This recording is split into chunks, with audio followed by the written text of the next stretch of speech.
hello ma'am ma'am की video से अलोब video है तारेको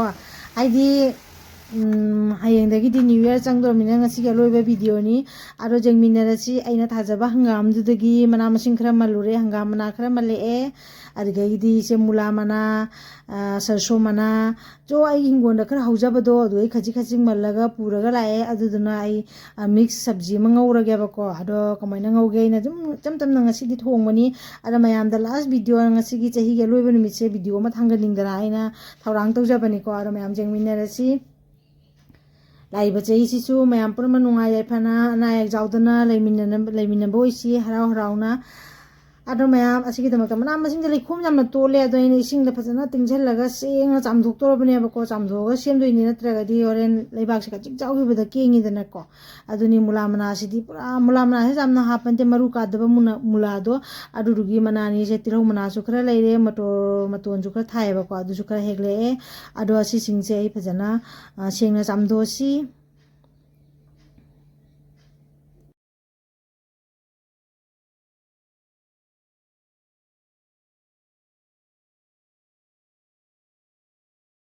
सुमाइना बाल्थिन से हापचल मना मसिंग ngak tingzalaga thamage ado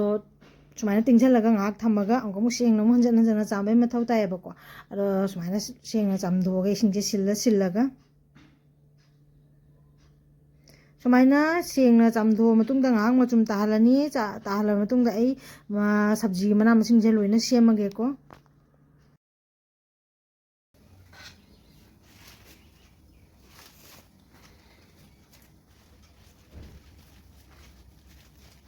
अरे सुमाइना खाइदोगा हंगाम मना मुला मना से खाइदोगा इना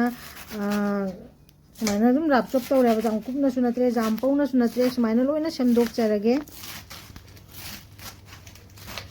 मैं माइगी चैनल सिगा आइना जहा थोंजरिबा इचम चम नैना आइगी चाखुमबा थोंजबा आइगी मथेन सिंजे मैम जेंगुदा नुंगायरगदी प्लीज आइगी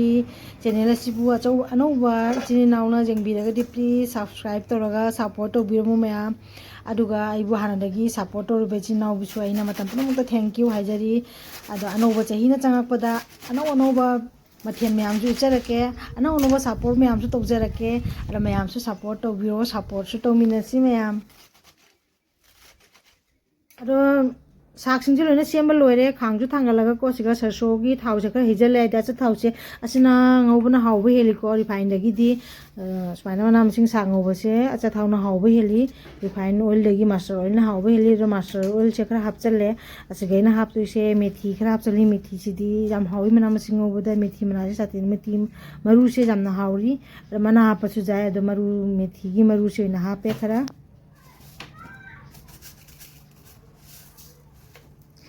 मेथी मरु से हाप लोरगा इना हापतुइसे होजी तिलौ मना खरा हापचलेबको तिलौ मना से खरा हापचलगा सुमाइना टोक टोक चले अदुगा जाय सेमना थमिबा मना मसिंग सिंगसे अजिमुक्स लोइना हापचलगे मना मसिंग से हाना खरा पथरबा फावबगी ngौरगे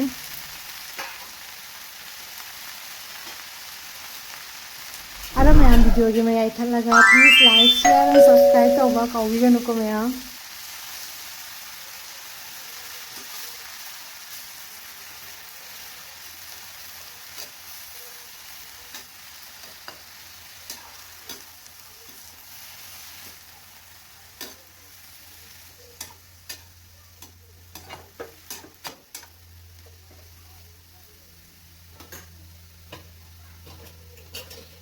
सागसिंजे जांगना पथनबगीदमक थुम खरा अमुक चाइसलनी हुजी थुमजे चाइसलगदी जांगना मनास लोइना पथखरेको पथबबुदी हौरे ओरेगसु हेना पथनबगी हैना अदो अमुक सुमाइना ngौरनी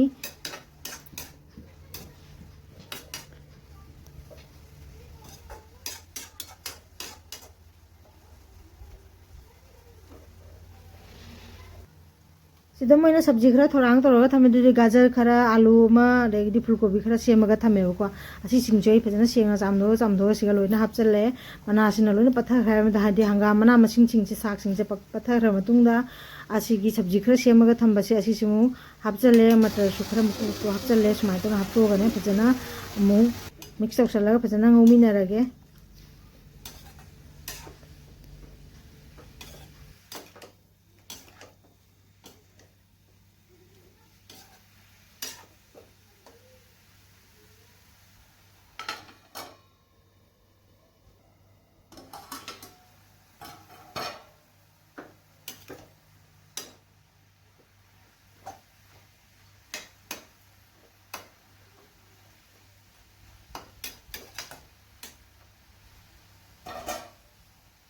फजन ngauminara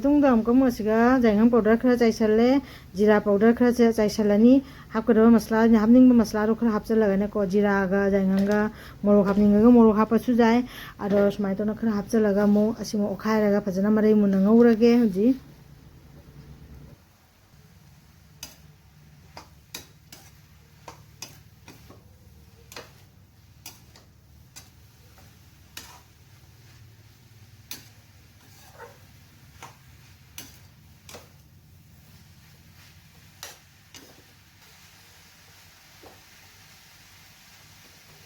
मसला सिंग हापचल को फजन मो ओखायरगने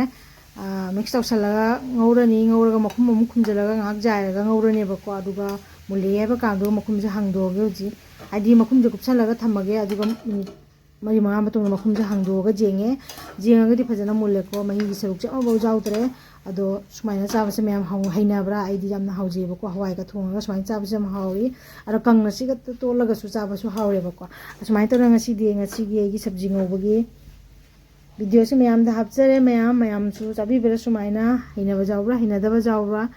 अदो मना मसिंग सिदि हुजि इंदम थाददि मरांग कायना फंगबनी इंदम था लोयरगा चाबसे फंगसु हाउतबनेबको इंदम थादना सा साना चाबसे हाउबनेबको अदो हिंजांग से खाइदोकचरे हाइदि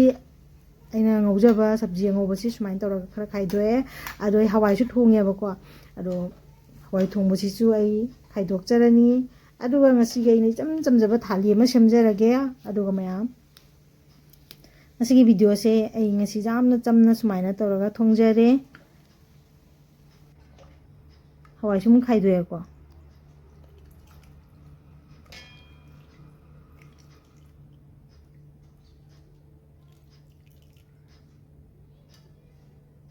सुमाइना तौना आइना थाली से सेमे मैम हवाई सिगा अंगौबसिगा पापड़ अमा हापगा चमतंगना चारे अरो ngasi di ma'am bye bye नुमिनी मैम दी मखल मखल की पार्टी अरेंजमेंट तौरंगनी बको अखोय जामना चमना को जामना चमना कोगी मेइदा थोंगा चासी हैना जाम चंबै मोंगदा अखोयसु पार्टी नुंदांगी थौरांग तौरी मैम अदुगी दमकता अखोयसु सिंगदि लेबम लेतबनिना को असिगा खतंग चाथोगा जंगल मचा अमा लै अदुगा अखोय इमानबी कोय खरा पुल्लगा पार्टी दि मी जामेबा तौदुइसे अदो अखोय निहुम पुल्लगा हाना सिंग खरा सेगी थीबा चचरे अखोयसु थौरांग तौजरे पार्टी की अदो पार्टी कमाइन तौबा दो मथंगी वीडियो रे जेंगमिनासी मैम पार्टी की वीडियो दी मैम मथंगी चाहिदा ओइना उनारसी हाइदी अनौबा चाहिना चंगलकपदो ओइना जेंगमिनासी मैम पुनमको नादा जेक्तबा नुंगाइ जैफना पानबो ओरसनु ma'am thank you ma'am ngasi gidi bye